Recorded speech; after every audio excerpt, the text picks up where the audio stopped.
À quoi ressemble l'hôpital 2.0? C'est ce que nous allons voir durant ces 15 minutes avec Sylvain François et Uwe Diegel. Rebonjour. Alors Sylvain François, je rappelle que vous êtes directeur des systèmes d'information du centre hospitalier de Versailles et vous avez auparavant occupé des fonctions similaires au centre hospitalier universitaire de Reims. C'est ça. Et Uwe Diegel, je rappelle que vous êtes directeur général de iHealth qui propose des dispositifs médicaux connectés, iHealth que vous avez créé en 2009. Tout à fait. Alors messieurs, première question, l'informatisation de l'hôpital, est-ce que c'est quelque chose d'inéluctable? Quelque chose qui a déjà commencé en plus? Alors, c'est quelque chose qui a déjà commencé, je dirais déjà depuis 10 voire 15 ans sur la plupart des établissements. Si on prend les gros centres hospitaliers tels que Versailles, c'est depuis déjà plus de 30 ans. À l'heure actuelle, on est plutôt dans une phase de généralisation et je dirais que c'est inévitable. Dorénavant, un hôpital se doit d'être connecté. Et alors, qu'est-ce que ça permet la numérisation de l'hôpital? Alors, ça permet plusieurs choses. Ça permet tout d'abord de faciliter les relations entre médecins et le patient également. Et puis tout bonnement aussi, ça permet une meilleure prise en charge du patient afin d'améliorer la qualité des soins, notamment par une sécurisation, une fiabilisation des soins. Et quand vous dites fiabilisation, c'est-à-dire qu'on va utiliser quels outils par exemple? Alors, ça va être par exemple de la prescription connectée. Donc ça va permettre notamment de tracer tout ce qu'on prescrit, ça va tracer aussi tout ce qu'on intègre via une opération, par exemple des dispositifs médicaux implantables. Et puis ça permet aussi de diminuer ce que l'on appelle la iatrogénie médicamenteuse. Donc par exemple, ça évite des erreurs entre la prescription et l'administration d'un médicament. Donc là vous parlez d'erreurs humaines en fait, c'est-à-dire que la machine va permettre d'éviter un certain nombre d'erreurs humaines? Voilà, notamment pour éviter les recopies par exemple. Les recopies, pardon, c'est... Alors les recopies, c'est quand par exemple un médecin indique qu'il est nécessaire de prescrire de l'aspirine, que l'interne l'écrit, ensuite ça arrive à la pharmacie, qui le recopie dans un livret, qui ensuite envoie le médicament, l'infirmier relit, voire retranscrit encore sur un morceau de papier. Ce fonctionnement-là, c'est celui qui existait il y a encore 20 ou 30 ans. Dorénavant, tout est entré dans le système à la source et n'est plus recopié. Donc quand une aspirine est prescrite sur une quantité au départ, c'est exactement la même à l'arrivée. Donc là finalement on ne le rend qu'une seule fois et après on a l'information. Exactement. Uwe Diegel, ça fait longtemps également que vous êtes dans ce domaine. L'informatisation de l'hôpital, pour vous, c'est également quelque chose d'inéluctable? C'est absolument essentiel. La France a quand même un tout petit peu de retard, sans porter préjudice. Quand je regarde des systèmes asiatiques qui sont vraiment en train de pousser en avance, Singapour est le premier pays au monde où 100% de la population a un dossier médical personnalisé. Personnel ou partagé, ça dépend. Partagé. Et c'est une évidence que tout ce qui peut être connecté va devenir connecté. Et ça fait une transversalité, ça permet une meilleure gestion du patient, ça transforme le patient en acteur lui-même de la santé publique parce qu'automatiquement va prendre meilleur soin de lui-même. Et alors, quand on parle de santé connectée, on parle de quoi? Santé connectée, c'est tout ce qui prend les signaux du corps et les traduit d'une manière compréhensible pour permettre au patient de partager, de suivre, de gérer ses données médicales. Mais il y a une division, il y a un peu de flou entre le bien-être connecté et la santé connectée.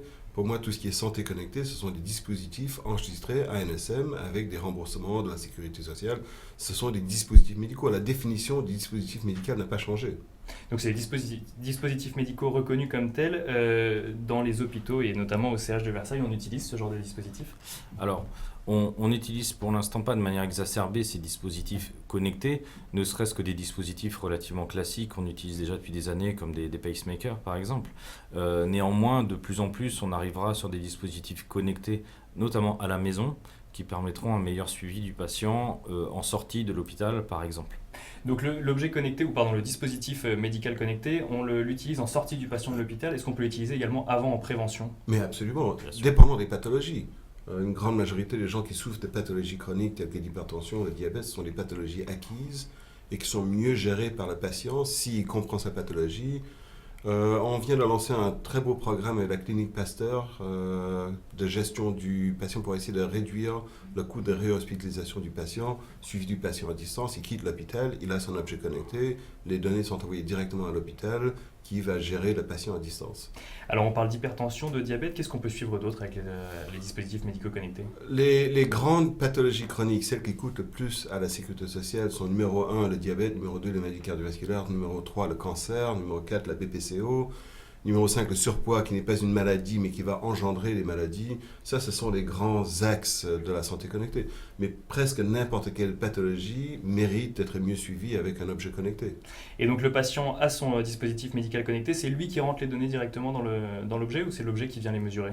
L'objet mesure automatiquement et ensuite le patient choisit s'il veut partager les données avec son médecin, avec un cloud sécurisé, hébergeur de données de santé agréé. Alors la sécurité, on va en parler, mais donc ces données partent chez le médecin, donc elles arrivent à l'hôpital. Qu'est-ce qui Oui. se passe ensuite? Alors, elles sont la plupart du temps intégrées au dossier patient, notamment si le patient est déjà suivi par l'hôpital. Ça permet donc d'agréger l'ensemble des données d'un patient qui sont accessibles à l'ensemble des spécialités de l'hôpital. Donc ça a cet intérêt-là.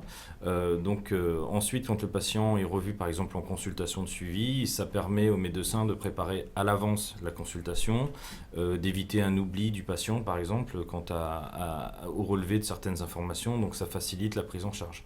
Et est-ce que ça peut faciliter la communication de l'information, à savoir, par exemple, on va faire appel à un expert en disant, tiens ben voilà, j'ai telle donnée, est-ce que je peux te l'envoyer pour que tu puisses l'analyser? Moi j'ai une expertise dans un autre domaine, je suis plus sur la main, là on va parler du pied. Oui, alors là on va parler de télémédecine et notamment de téléexpertise qui va permettre effectivement sur des spécialités médicales pour lesquelles on a un nombre de médecins plutôt réduit de réaliser de l'expertise à distance telle que de la neurologie par exemple, telle que de la téléimagerie aussi.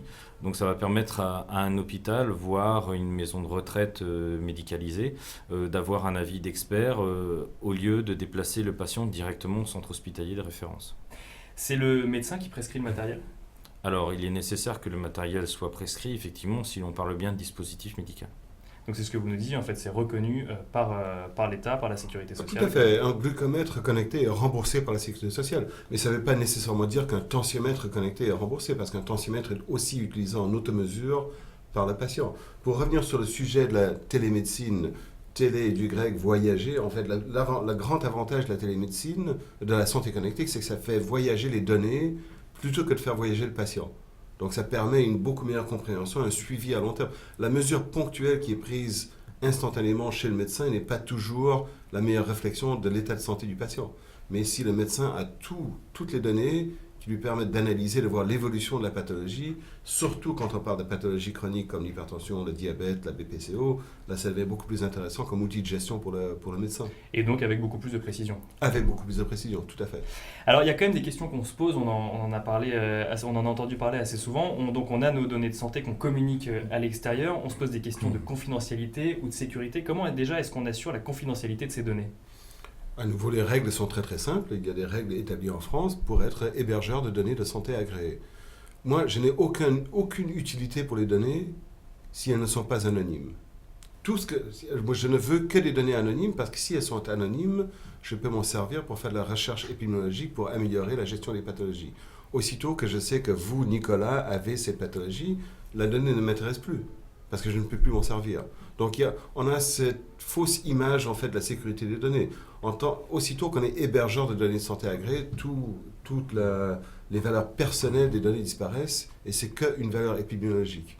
Donc ça, en fait, c'est à partir du moment où le patient a décidé de partager sa donnée, mais c'est quand même à lui que revient le choix de partager sa donnée de santé. Toujours le patient qui choisit à qui il veut envoyer les données.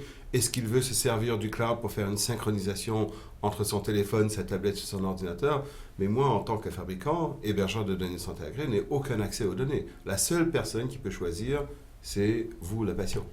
Et alors, donc ça c'est pour la confidentialité, mais quand on a à gérer ces données confidentielles que les patients ont effectivement accepté de partager, comment est-ce qu'on assure leur sécurité? Alors, de la même manière, il existe des référentiels qui nous permettent, en tant que centre hospitalier, de respecter certains prérequis. Nous avons notamment la Haute Autorité de Santé qui vérifie, dans le cadre de la certification des hôpitaux, si les données sont correctement hébergées en interne. On a un deuxième cas de figure, notamment pour des centres hospitaliers de plus petite taille, qui n'ont pas cette capacité à maintenir correctement en interne les données, de les héberger chez un prestataire extérieur. Et là, pour rejoindre ce que disait Uwe, effectivement, on se doit de les mettre chez un hébergeur de données de santé agréé, qui se doit donc d'avoir l'agrément qu'on appelle HDS, hébergeur de données de santé. Voilà, donc ces choses sont réellement normées. De la même manière, quand nous transférons des données d'un établissement à un autre, nous devons de respecter des prérequis liés à la confidentialité, donc notamment utiliser des réseaux sécurisés afin de permettre une confidentialité accrue. Pardon. Et alors, une question qu'on peut se poser, moi, patient français, mes données, elles sont stockées sur le territoire français? Oui, tout à fait. À défaut, elles pourraient être hébergées dans un pays qui est, on va dire, éligible à héberger ces données. Donc il y a une liste bien précise de ces pays qui existent. Donc c'est des choses aussi qui sont très réglementées. Et je crois justement que les données IL sont hébergées sur le territoire français. Tout à fait, on a choisi la France parce qu'aujourd'hui, sur les 25 pays européens, la France a le niveau de sécurité le plus élevé. Donc on s'est dit qu'on va mettre le serveur en France pour ensuite dérouler dans d'autres pays européens. Alors, si on élargit maintenant un petit peu, est-ce qu'on a bien compris comment fonctionnaient ces dispositifs médicaux connectés? Est-ce qu'ils permettent de réduire les hospitalisations, par exemple? Alors effectivement, on peut considérer que c'est un usage intéressant pour diminuer les hospitalisations. Si on reprend le cas du diabète qu'énonçait Uwe par exemple, ce suivi quotidien, parce qu'il est quotidien, permet effectivement d'éviter des consultations déjà à la base inutiles, voire des hospitalisations, et aussi dans le sens inverse, de réellement alerter le patient quand l'état nécessite une consultation en urgence ou une hospitalisation. Donc ça marche également dans les deux sens.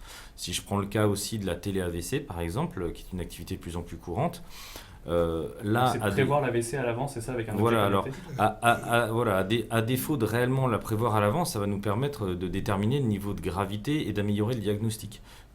Assez souvent, en fait, nous nous rendons aux urgences parce que de plus en plus de gens connaissent les symptômes. Pour autant, nous n'avons pas la certitude que ce soit réellement un AVC. Et un médecin urgentiste n'a pas la compétence nécessaire, parfois, pour déterminer avec exactitude le degré d'importance par rapport à cet AVC. Des outils de télémédecine tels que la télé-AVC permettent de contacter un neurologue, notamment aidés par des capteurs posés sur le patient, et qui permettent de déterminer si en urgence nous devons envoyer le patient dans un centre de référence neurologique ou si au final c'est une fausse alerte ou quelque chose de relativement peu grave, et à ce moment-là il reste dans son établissement d'origine.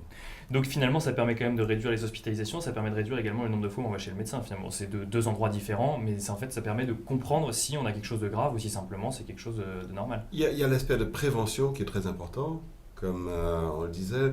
Par exemple, si tous les médecins en France faisaient un test de l'index de pression systolique sur n'importe quel patient âgé de l'âge de 40 ans, on pourrait reculer l'âge des AVC de 5 ans. Parce qu'on saurait avant que ça ne se traduise en symptômes externes, en claudication ou en AVC, que la personne souffre de maladies artérielles périphériques. La santé connectée, elle permet de faire ces tests maintenant au niveau du généraliste, santé préventive.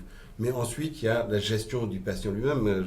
On parlait un peu plus tôt de l'étude qu'on a fait avec Maccabi en Israël, qui est un groupe d'assurance, où tous les jours, on a 12 000 patients qui envoient les données de diabète et qui reçoivent des messages automatiques de gestion.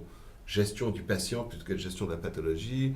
On remarque que votre niveau de glycémie est en train de monter, voulez-vous une alerte, etc. Et au bout de 2 ans et demi, on a 38% de moins d'hospitalisation due au diabète. Vous pouvez déjà imaginer qu'il y a des dizaines d'études qui sont sorties sur ce niveau. Donc en fait, ça permet d'agir encore plus tôt que ce qu'on était capable de faire avant. Et donc d'anticiper encore plus l'hospitalisation ou justement le comportement à adopter pour éviter l'hospitalisation. Aujourd'hui, la santé en France est encore basée plutôt sur une santé curative que préventive. On est en train de basculer vers une santé préventive, comme aux États-Unis, mais aux États-Unis, les enjeux sont différents parce que c'est un enjeu de business. Le docteur vous met un band-aid, ce sera $600 s'il vous plaît. Donc, en France, vu que tout est gratuit, on voit le médecin 3 fois plus qu'aux États-Unis. Parce que c'est gratuit, c'est merveilleux. On a un arrêt de maladie, on est payé, la sécurité sociale paye pour tout. Donc il y a moins d'incentives pour faire de la prévention. Tandis qu'aux États-Unis, c'est un marché qui est beaucoup plus capitaliste, donc les gens ils doivent payer pour leur santé. Et donc du coup, l'objet connecté trouve acquéreur. Absolument. Et un mot de la data for good, on parlait tout à l'heure des données anonymes. Qu'est-ce qu'on peut en faire de ces données anonymes et comment est-ce qu'elles peuvent aider à améliorer les traitements demain? Aujourd'hui, tout ce qu'on fait avec la big data, c'est encore du comptage de bûches. On prend les données, on les régurgite d'une manière palatable. Le grand enjeu, c'est de commencer à utiliser les données et pouvoir... J'imagine que dans le futur proche, donner ces données médicales sera à peu près la même chose que de faire un don d'organes. Vous demandez à n'importe quel patient s'il veut partager ces données pour améliorer la recherche sur sa pathologie. Généralement, il va dire oui. On a fait l'expérience avec American Heart, la Fondation du cœur américaine, où tous les jours, j'ai 1,1 million de patients qui envoient leurs données de tension artérielle à la Fondation du cœur. Ils ont reçu un push sur la app. Acceptez-vous, Nicolas, de partager vos données de tension artérielle anonymes avec la Fondation du cœur? Qu'est-ce que vous répondez? Oui. Oui, évidemment, c'est la Fondation. C'est ce qu'on appelle Data for Good, où le patient, il est convaincu de partager ses données à bon escient pour faire de la recherche médicale. Et c'est un phénomène qui est en train d'arriver en Europe aussi. On a des outils de plus en plus performants, ResearchKit, Health d'Apple, ce type d'outils qui fait rentrer la santé dans l'inconscient des gens. Et alors, on va finir avec un petit mot sur la loi de santé. Donc, elle a été votée hier à l'Assemblée nationale. Ça ne veut pas encore dire qu'elle va être promulguée. C'est un premier vote. Quelle va être la place du numérique dans cette loi, Sylvain? Alors, la place va être assez importante pour reprendre le big data. Un article est en cours de discussion, notamment pour ouvrir l'accès à ces données. Donc, c'est un premier pas vers un big data santé français. Ces données étant bien entendu anonymisées, hein, on le répète. Autre point qui va induire des modifications fortes et une ouverture de l'hôpital au sens numérique, c'est la probable mise en œuvre des groupements hospitaliers territoires qui vont coïncider avec une convergence des systèmes d'information sur des centres hospitaliers et des centres médico-sociaux autour d'un territoire géographique. Donc cette convergence de pratiques, notamment médicales, comme je l'indiquais, va donner lieu aussi à une convergence des systèmes d'information et un échange accru de données entre ces établissements. Donc grâce au numérique, on va pouvoir mieux travailler ensemble et partager plus d'informations pour une meilleure efficacité. En fait. Tout à fait. Le projet médical partagé de territoire s'appuiera inévitablement en fait, sur une informatique et des établissements connectés. Merci messieurs. Un grand plaisir, Nicolas. Vous restez avec nous et on va maintenant passer au pitch de la semaine.